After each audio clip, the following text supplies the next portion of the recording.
Baik, buat saudara-saudariku yang dikasihi Tuhan, kita berkumpul di tempat ini untuk merenungkan sebuah kebenaran yang diagung, sebuah kebenaran yang menjadi dasar iman kita, yaitu kasih Allah yang nyata.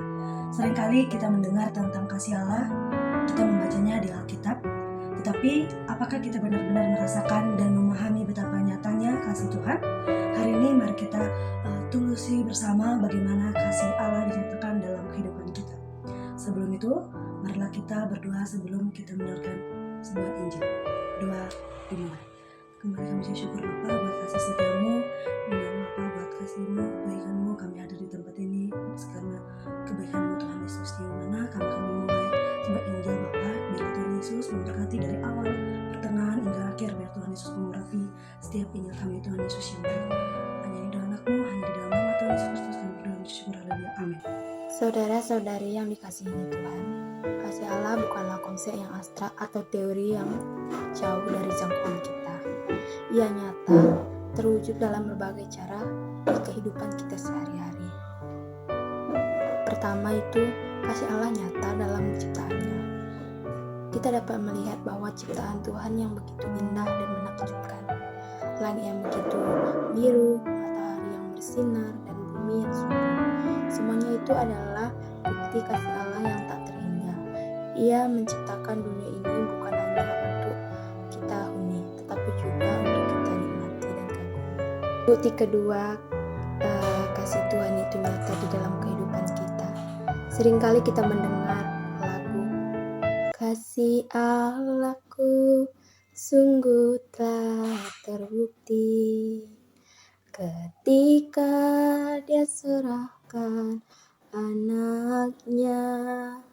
Kasih Allah mau berkorban bagi kau dan aku. Tiada kasih seperti kasih-Nya.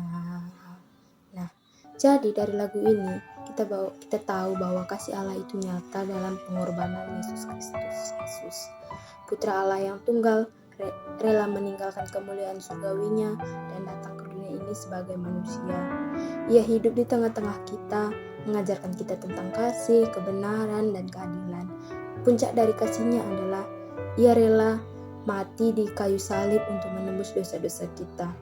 Pengorbanannya ini menunjukkan betapa besarnya kasih Allah kepada kita, bahkan kepada mereka yang tidak layak menerimanya. Nah, di dalam Roma 5 ayat 8 mengatakan, tetapi Allah menunjukkan kasih-Nya kepada kita, oleh karena Kristus telah mati untuk kita, ketika kita masih berdosa. Jadi, kasih Allah itu benar-benar nyata dalam kehidupan kita. Yang ketiga, kasih Allah nyata dalam bimbingan dan memeliharanya dalam hidup kita. Meskipun kita seringkali menghadapi kesulitan dan tantangan dalam hidup ini, Allah selalu menyertai dan membimbing kita. Ia memberikan kekuatan dan hikmat kepada kita untuk melewati setiap pencobaan. Yang dimana di Mazmur 23 ayat 4 mengatakan, sekalipun aku berjalan dalam lembah kelemahan, aku tidak takut bahaya, sebab Engkau besertaku, gadamu dan tongkatmu itulah yang menghibur aku. Kasih Allah juga menyatakan dalam berkat-berkat yang Ia berikan kepada kita. Berkat itu bisa berupa kesehatan, keluarga, pekerjaan, dan hal-hal lain. Semua itu adalah tanda kasih dan kebaikan Allah yang selalu menyertai kita. Namun kita perlu menyadari bahwa berkat bukanlah ukuran utama dari kasih Allah. Kasih-Nya tetap nyata bahwa ketika kita menghadapi kesulitan. Jadi saudara-saudariku, kasih Allah itu nyata. Ia nyata dalam penciptaan, pengorbanan, bimbingan, dan berkat-berkat-Nya. Marilah kita meresponi kasih Allah yang begitu besar ini dengan hidup yang berkenan kepada-Nya. Marilah kita membagikan kasih-Nya kepada sesama kita dan menjadi saluran berkat bagi orang-orang di sekitar kita. Mari kita berdoa bersama-sama.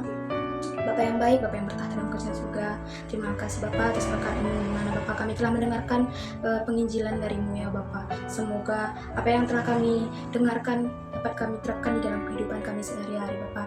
Jadikanlah kami anak-Mu yang saling membantu dan saling mengasihi, dan jangan buatkan kami ragu dalam kasih-Mu Bapa. Dalam nama Tuhan Yesus, haleluya, amin.